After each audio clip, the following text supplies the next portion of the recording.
Assalamualaikum warahmatullahi wabarakatuh. Puji syukur atas kehadirat Allah Subhanahu wa Ta'ala yang telah melimpahkan rahmat dan karunia-Nya kepada kita semua sehingga kita dapat hadir pada kesempatan kali ini. Yang saya hormati Bapak dan Ibu dosen dan seterusnya kepada teman-teman sekalian yang sudah bersedia mendengarkan pidato singkat dari saya. Memilih untuk menjadi seorang mahasiswa berarti kita juga harus siap dalam menghadapi masalah-masalah yang biasa menimpa seorang mahasiswa. Masalah yang sering dialami oleh kebanyakan mahasiswa antara lain kurang istirahat, pola makan yang tidak teratur, mendapat tekanan dari senior, kekurangan uang, dan sebagainya. Dampaknya pun beragam, bisa membuat malas, stres, bahkan sampai sakit. Melihat betapa berbahayanya masalah-masalah tadi, kita sebagai mahasiswa yang cerdas harus bisa mengatasinya dengan baik. Mental yang kuat akan sangat dibutuhkan dalam menghadapi masalah-masalah ini. Dengan mental yang kuat, insya Allah pekerjaan yang kita kerjakan tidak akan teralihkan. Kita harus memiliki semangat Bushido. Semangat Bushido merupakan istilah Jepang yang menggambarkan semangat membara-bara dari seorang kesatria. Jangan sampai kehidupan kita hancur karena menyerah dengan masalah-masalah yang seperti tadi. Tadi saya telah menyebutkan beberapa masalah yang sering dihadapi oleh mahasiswa yang pada umumnya. Sekarang saya akan fokus pada masalah yang ditimbulkan karena mental yang rapuh.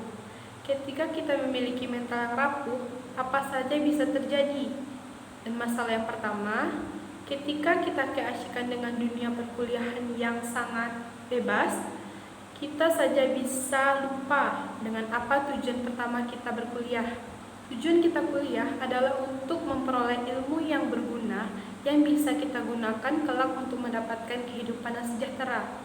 Kasus yang sering kita temui adalah lebih mementingkan hobi daripada tugas kuliah. Tugas kuliah ditunda-tunda untuk sesuatu yang sebenarnya bisa dilakukan di saat yang lain.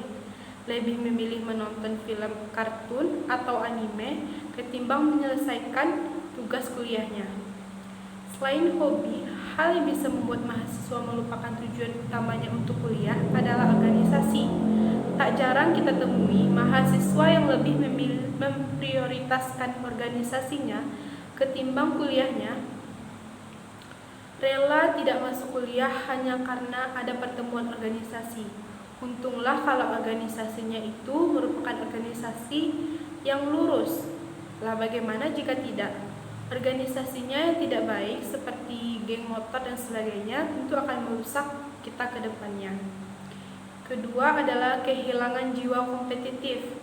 Seperti yang kita ketahui bersama bahwa pada tahun 2015 lalu kita sudah masuk pada zona perdagangan bebas ASEAN yang telah atau yang lebih dikenal dengan AFTA. Beberapa mahasiswa yang merasa tidak kompeten dan kurang percaya diri akan menjadi minder dan malas untuk meningkatkan menggali bakatnya. Padahal AFTA sendiri harus bisa kita jadikan sebagai motivasi untuk lebih bersemangat dalam mengembangkan keahlian kita. Dan materi yang terakhir adalah melanggar peraturan kampus, bahkan sampai melakukan tindakan kriminal. Hal ini bisa saja terjadi karena adanya desakan-desakan internal maupun eksternal. Contoh dari internal adalah masalah keuangan. Misalnya, saya ini orang yang tidak memiliki banyak uang dan memiliki banyak sekali kebutuhan. Maka yang harus saya utamakan adalah apa yang saya butuhkan dahulu, setelah itu baru apa yang saya inginkan.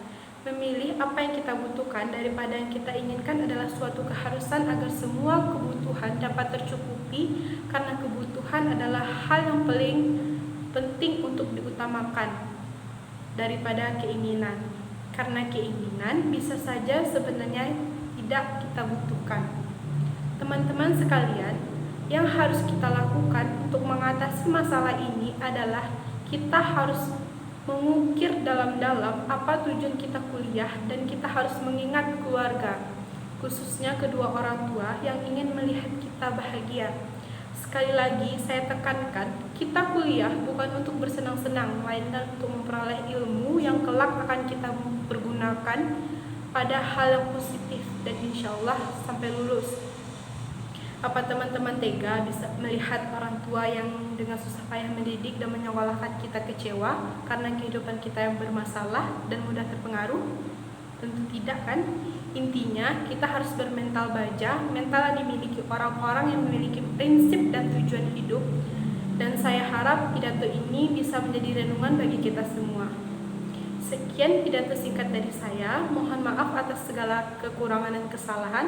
Terima kasih banyak atas segala perhatiannya. Wassalamualaikum warahmatullahi wabarakatuh.